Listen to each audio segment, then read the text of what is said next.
வணக்கம். பாரம்பரிய அரிசியை எப்படி நான் உணவு முறையில் பயன்படுத்திக்கிறேன் அப்படிங்கிறத பற்றி உங்கள்கிட்ட ஷேர் பண்ண போகிறேனுங்க. இன்றைக்கி பூங்கார் அரிசி எடுத்துருக்கிறேன். இதில் கஞ்சிதே வச்சுனுங்க. ஒரு 5-6 வகை அரிசி வாங்கிட்டு வந்துருக்கிறேனுங்க மரபு சந்தையில். அதை மாவுக்கும் போட்டுக்குவேன், கஞ்சியும் வச்சுக்கணுங்க. சாப்பாடு வைக்கிறது அப்படின்னா கருப்பு கவுனி மாப்பிள்ளை சம்பாவில் மட்டும்தான் மத்தியானம் லஞ்சுக்கு பண்ணிக்கணுங்க. வெள்ளை அரிசி வாரத்தில் 1 நாள் 2 நாள்த்தையும் சாப்பிடுவோங்க. நாங்கள் இந்த 5-6 வருஷமாகவே இப்படித்தான் ஃபாலோ பண்ணி வந்துட்டுருக்குறோங்க. இதில் கஞ்சியில் ஒரு நாளைக்கு பூண்டு சீரகம் போடுவணுங்க, ஒரு நாளைக்கு பாசி பருப்பு போடுவணுங்க. இன்றைக்கி எதுவுமே போடல. தொட்டுக்கறக்கு கொள்ளு, கடலப்பருப்பு, உளுந்தம்பருப்பு, கொத்தமல்லி, சீரகம், புளி, உப்பு, தேங்காய் கொஞ்சம் வச்சு துவையல் மாதிரி அரைச்சிக்கணுங்க, எண்ணெய் ஊற்றாமையே. இதுவே இந்த கஞ்சிக்கு மேட்சாச்சு. அதனால் நாங்கள் இதையே ஃபாலோ பண்ணிகிட்ருக்குறோம்னு வைங்க.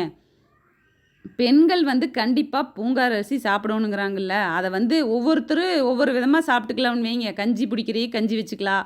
தோசை இட்லிக்கு மாவு ஊற வைக்கையில் இதை 1 டம்ளர் சேர்த்து ஊற வச்சுக்கலாம்னு வைங்களேன்.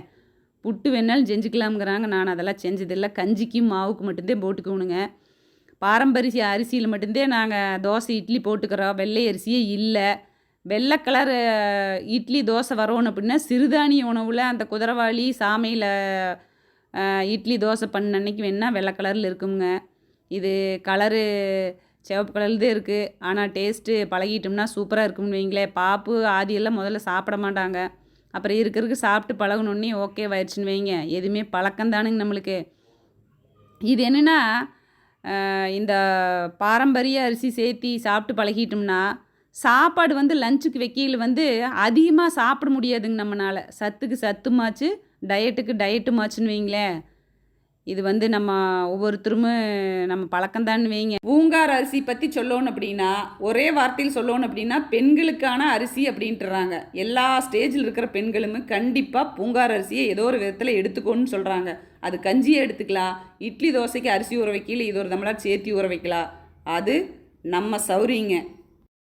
அப்புறம் என்னங்கன்னா நைட்டு ஃப்ரூட்ஸ் மட்டும்தான் சாப்பிடணும்னு சொல்லி சித்திரை 1ஆம் தேதியிலேருந்து புத்தாண்டு தீர்மானமாக எடுத்துக்கிட்டோமுங்க. இன்றைக்கி 30 நாள் தாண்டிருச்சு.